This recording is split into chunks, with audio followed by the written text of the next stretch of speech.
Oklahoma City. This is just very simple. They have the number 2 overall pick. They're going to try and pick the best player to pair with Shai Gilgeous-Alexander and Josh Giddey. 2 other questions. First, do you give Lou Dort an extension? His number, I think, is what, like 4 years, 55 million?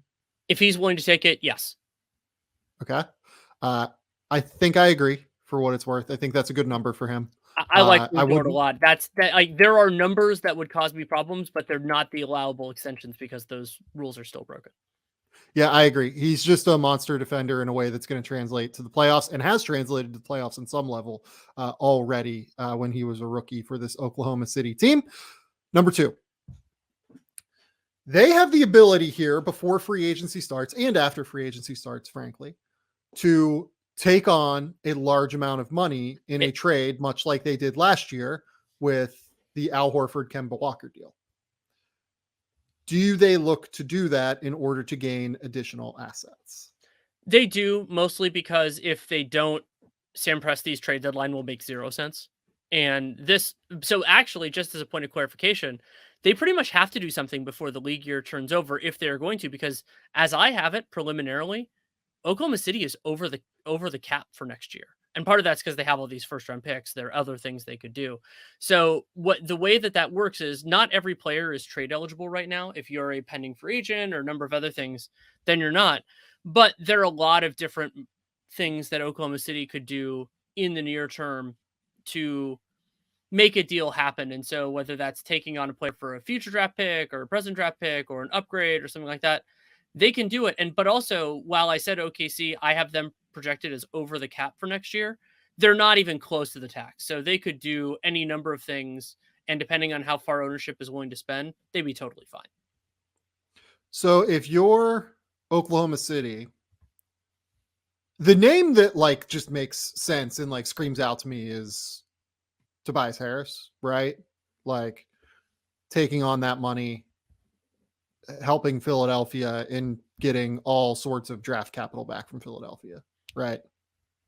They don't have the most left, but if you can get some of it, then that would be potentially useful. And also, when you think about OKC's flexibility in terms of it being can't be a pending free agent, it doesn't have to be a $20 million move. It could be a $3 million or a $5 million move for a team that just understands where things are going and just wants to get rid of somebody. The challenge there is that OKC actually, this is incredible. They have a roster spot crunch because they have a bunch of guys on all these guys on rookie scale contracts already. Then they got Robinson, Earl, and Andrew Wiggins in the draft last year. Both those guys are fully guaranteed for the coming year. So they actually like just taking on a bunch of dudes, unless you're cutting them right away, which they could do. They actually don't have the capacity. So like you might see OKC with this cap space do something that involves like future picks because they don't have enough present. They have too many present picks.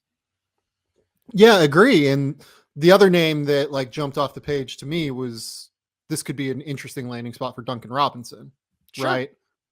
Like Miami, the problem with Miami is, again, a lot of these teams that need the space also don't have a crazy amount of draft capital left.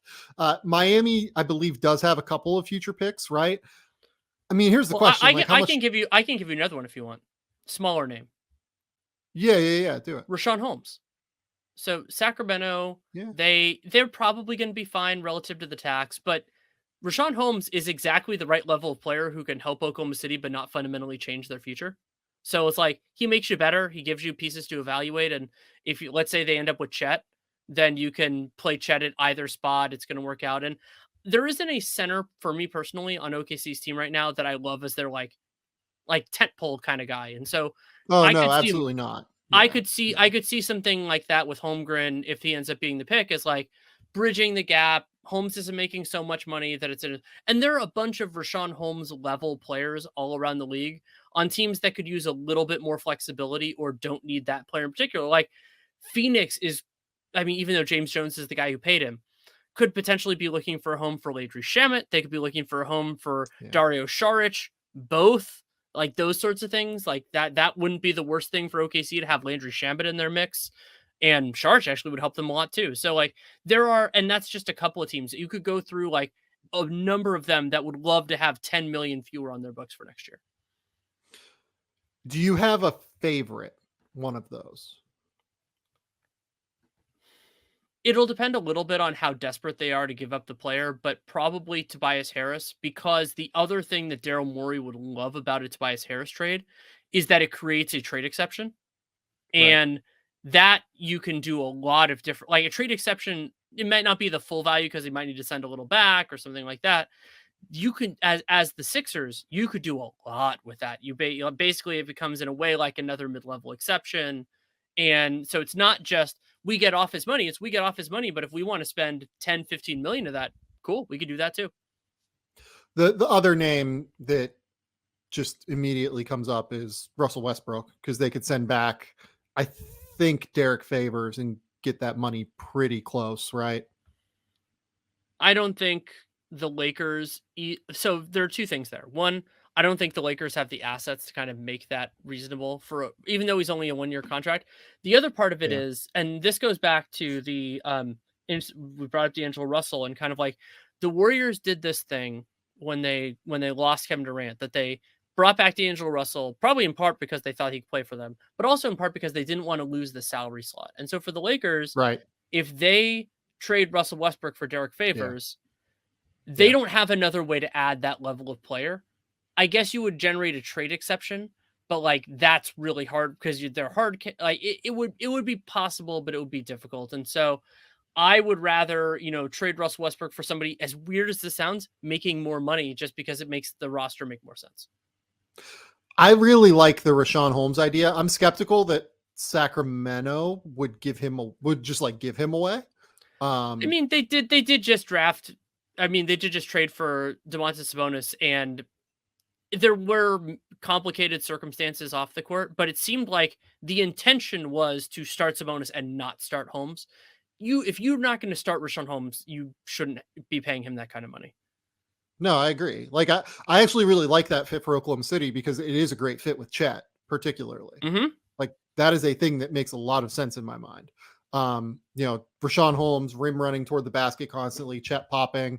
Rashaan Holmes, not a great rim protector. Chet Holmgren, phenomenal rim protector.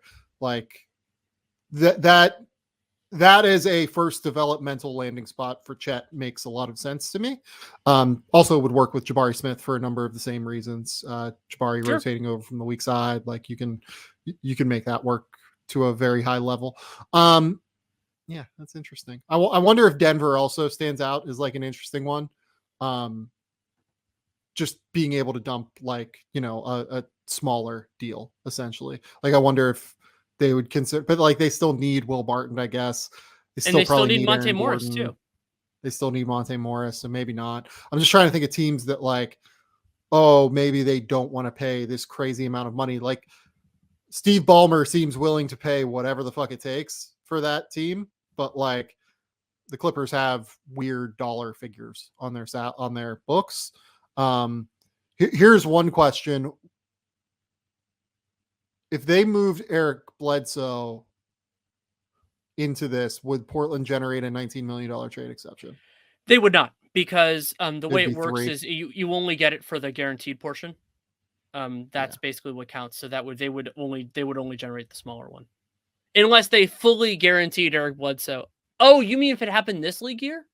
Yes. Oh, I actually don't know the answer to that question. I would need to do some digging. But my inclination is yes, but I don't know for sure. That's an interesting one to me, because if you could generate a $19 million trade exception as Portland, that could really help you find another guy.